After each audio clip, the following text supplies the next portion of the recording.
Welcome back. Well, AstraZeneca has completed 45 years in India. Over the last 45 years, the company has brought in 50 new innovative medicines to India, and they aim to continue to bring in those kind of medicines as well as expand the indications of their existing drugs.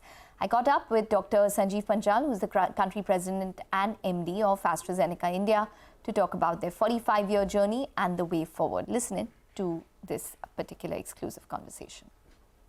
We are really celebrating 45 years in India, and very, very proud to say that our mission of bringing innovative medicines to India and delivering life-changing medicines to our country and, of course, to the globe has been the key purpose of our organization. We've been continuously pushing the boundaries of science, and we have achieved significant feat over the last 45 years. It started in 1979 when we started operations in India. And over the time of 45 years, we have brought in 50 new medicines to India, innovative medicines to India. But also over time, we have changed from not only a manufacturing entity, but also from a commercial organization and also from a clinical trial perspective in last 45 years. So we have now two entities. Earlier, we were a listed company only, which is AstraZeneca Pharma India Limited. We now also have AstraZeneca India Private Limited, which is bringing the Global Innovation Center into our country and including technology, data, AI, but also rare disease, R&D, also GBS, Global Business Services Capability Center, into the organization. So very proud of two things. One is we all are driven by the purpose of bringing innovative medicines and life-changing medicines to our country. Over the 45 years, we have strengthened our footprint not only from commercial, but also to a global capability center, a technology center, and bringing RD, clinical trial, and also GBS capability into India. So that has been a great footprint. As we look forward, we are looking to even bring innovative medicines faster to India so that Indian patients can benefit from it. And number two, we are quite passionate about sustainability, really taking care of people, the society, and the planet of our country. So that has been our journey, and very excited that what we can go ahead and do for our people in India and the society and the planet of our country. Well, you also received permission recently from the CDSCO for sale and distribution of Imfinzi, which is basically an additional cancer indication for this particular drug, which is also already being sold for lung cancer at this point in time. Can you just tell us, the sales we understand is already around 200 crores for this particular drug. What would this bring to the table for AstraZeneca in terms of incremental sales? Again, let me answer this question by the purpose. So, overall, our overall purpose for cancer is we're really leading the revolution of transforming cancer cares across the world. And what is happening is the science is changing so fast. You would see that today's cancer is not limited to stage 4 cancer. So we are looking at bringing early screening and diagnosis, and also bringing treatment as early part of lung cancer. So this additional indication is an effort towards a broader mission and vision to eliminate lung cancer as a cause of death.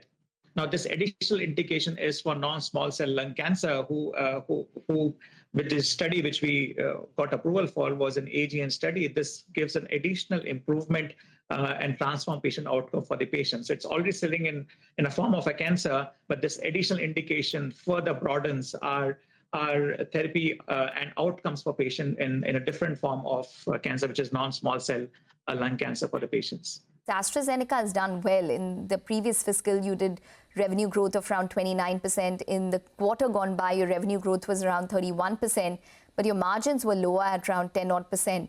So give us a larger scale guidance that we can work with. Will this double-digit growth continue? Will it be above 25% growth in terms of revenue? And where will margins and profitability stand? Again, I'll give you a broader perspective. As I said, that our mission to bring innovative medicine faster to India is the important thing. And you could see that how we have launched new indications, new assets. We have entered into a new therapy area, which is rare disease. Overall put together is helping us as an outcome of the growth for our company. We won't be able to give exact numbers what it would be, but what we can clearly say that we said last year about 15 new medicines and indication we want to bring. We have already got approval of 9 out of them, out of 15, which we want to bring up till 2025. So I think as we progress and bring new medicines, you would see a continued strong growth for AstraZeneca. I won't be able to give you exact number, but you can continue to see a strong growth for AstraZeneca as we bring the new indication and new assets to the company.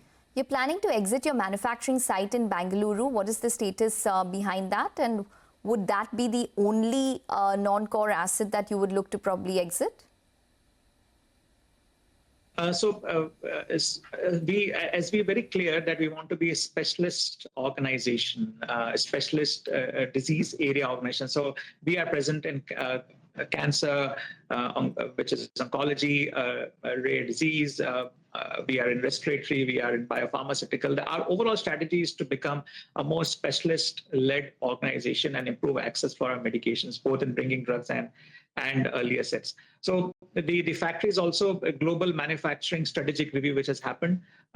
We have said that we were looking for a CMO, and that process is over. Now we are going to the next step as we go ahead. But our main objective is to ensure that we continue uninterrupted supply for our patients. But it's a larger two parts. One is the global strategic review, but at the same time, we also want India to be a more specialist disease area-led organization with the innovative medicines.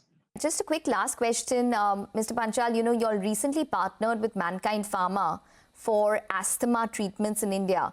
Can you share more about this partnership? How much is it probably generating in terms of sales, and what can we expect in future partnerships with Indian companies, which probably have a better distribution base than you all, and that's probably the reason for the tie-up? So as we said again, that AstraZeneca India focus is to ensure we bring innovative medicine faster as possible. At the same time, we also want to improve access to our current medications, where we can improve by partnering. And Mankind was a very good example. We have budesonide formoterol as a molecule which is there, and the device was absolutely great, a simple device, and it can reach. We wanted to reach to more number of patients. So this is one example which we want to do. We focus to ensure that we bring innovative medicines. At the same time, we also want to ensure that we improve access for our medications. So it's an important strategy for us to do both things at the same time, bring innovative medicines where we are strong, at the same time we improve access for our medication. And Mankind was an exclusive distribution deal which allows our partners to improve the access for our innovative medicines.